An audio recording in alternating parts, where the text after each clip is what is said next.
dukomeje kumukunda kandi ari mubi umuntu wemera kwica undi. Umukundira iki umuntu mubi nk'uwo?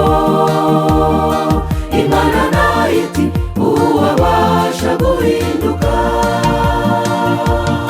Tuje imbere yawe Mana gutwejesha amaraso, tuzi neza ko imitima yacu yabaye akahebwe.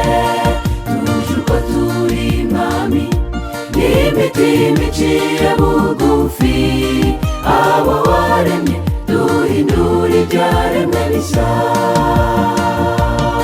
Tuje imbere yawe Mana gutwejesha amaraso, tuzi neza ko imitima yacu yabaye akahebwe.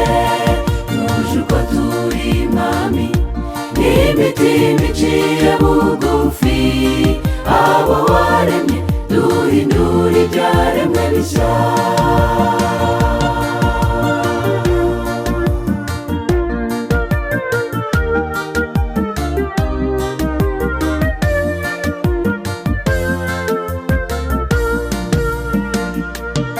Twakunganye iki Mwami kubw'ukuntu dukunda?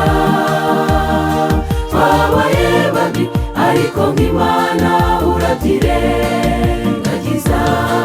Uduha incungu Yesu atubera igitambo, ntacyo utakoze nuko abantu tutabyibuka. Tuje imbere yawe Mana gutwejesha amaraso, tuzi neza ko imitima yacu yabaye akahebwe.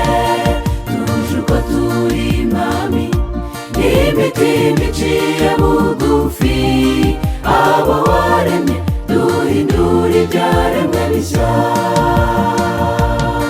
Tuje imbere yawe Mana gutwejesha amaraso, tuzi neza ko imitima yacu yabaye akahebwe. Tuje uko turi Mwami n'imitima iciye bugufi, abo waremye duhindura ibyaremwe bishya.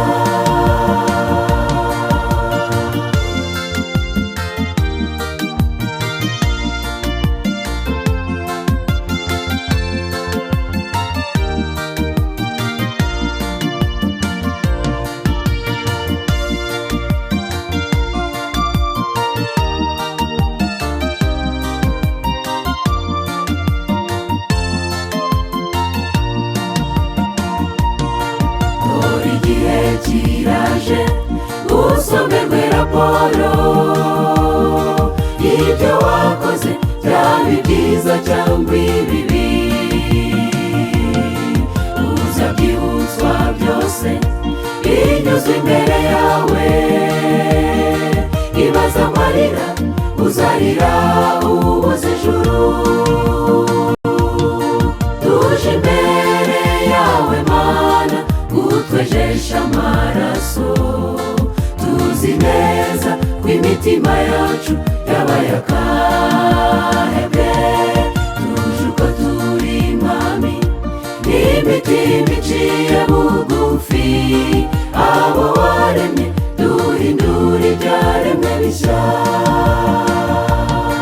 Tuje imbere yawe Mana gutwejesha amaraso, tuzi neza ko imitima yacu yabaye akahebwe.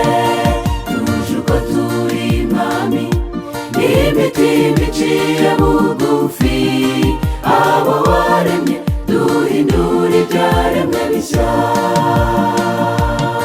Tuje imbere yawe Mana gutwejesha amaraso, tuzi neza ko imitima yacu yabaye akahebwe. Tuje uko turi Mwami n'imitima iciye bugufi, abo waremye duhindura ibyaremwe bishya.